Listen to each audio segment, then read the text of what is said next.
Hey guys, welcome back to my channel, Parking Excuses with Be the Meter Maid. Today I'm going to take you behind the scenes of a parking enforcement company.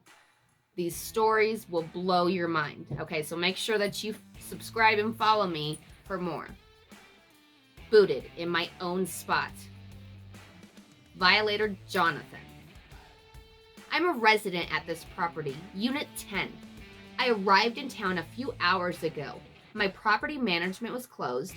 I called your company and left a message informing you that I was in a new vehicle and had left the permit sticker in my old vehicle that I traded in Texas. Now, I have a boot on my car and cannot get to work. I need this taken off so I don't lose my job. I'm not paying for this to be removed when I notified your company of the situation. Jonathan, please provide the property you're located on and a license plate for the vehicle so that I can better assist you. Thank you for your submission. He gives the address. He says, it's a temp tag, black Audi, spot 10. I left your company a voicemail regarding the new car. Jonathan, in order to locate your vehicle, I will need the temp tag number. He ends up providing the temp tag, and they email him back. Jonathan, during a random patrol on 426, the Audi Q5 was observed and documented parking violation of resident permit required and was subsequently immobilized per the pre-established rules of that property, which we are contracted to enforce on their private property. It is the responsibility of the owner, resident, or guest to know and comply with the pre-established parking rules of that property. It is the responsibility of the vehicle operator to observe all clearly posted signs informing them of the parking requirements. We are a professional parking enforcement company that observes the violation without bias. The only way that our patrol can identify that your vehicle is allowed to park there on property is by the permit being clearly displayed as required by the private property. The vehicle was not displaying a resident permit as required while parked in any space at that private property. The vehicle was immobilized correctly and in accordance with the parking rules of that property. Once we retrieve the boot and lock and assess it for any sticker vandalism or damage, the deposit refund will be processed within 7 to 14 business days, excluding weekends and holidays. Thank you for your submission. I notified your company the second I got into town about the situation. It's not my fault. No one is there to talk to as far as a human being goes. I attempted to contact my property management, which was closed when I went into town. I just purchased this vehicle yesterday. I need this boot off my car. I notified your company of the situation as soon as I got into town. I'm not paying to take this boot off. I left a voicemail, and I feel like I was specifically targeted because of so.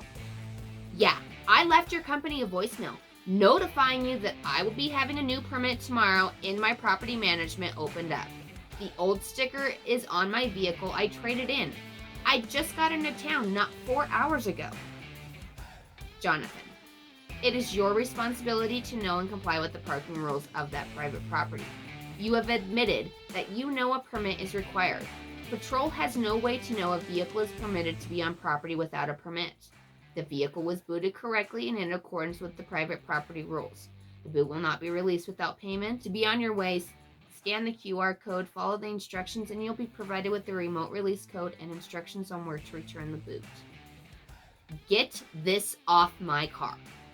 Maybe if you check your voicemail or answer the phone, you would have realized that he's out to give you a heads up.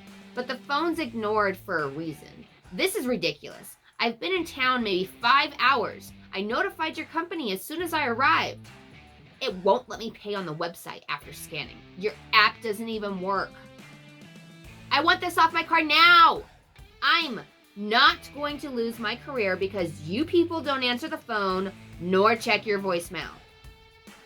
I have a recording of my voicemail left to your company alerting you of the temporary situation. This needs to come off now. Jonathan, I have located your phone records, and you called the concerns line, which informs you to email in. No email was ever sent by you until after you were booted. The vehicle was booted correctly and in accordance with the parking rules of that property. The boot will not be released without payment. Follow the link for checkout. Okay, I got this thing off, and you have my money. I don't have a pole, however, on my property. I'm going to put it on the wooden pole next to my dumpster, next to my parking lot, and you can pick it up there, because I see no pole on my property.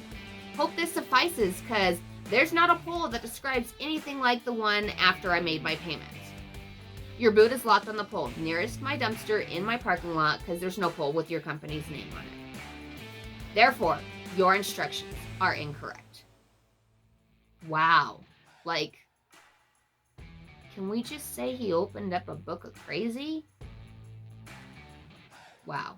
Okay, well, that's all for today, folks. I hope you enjoyed that crazy story. But remember, always park it right.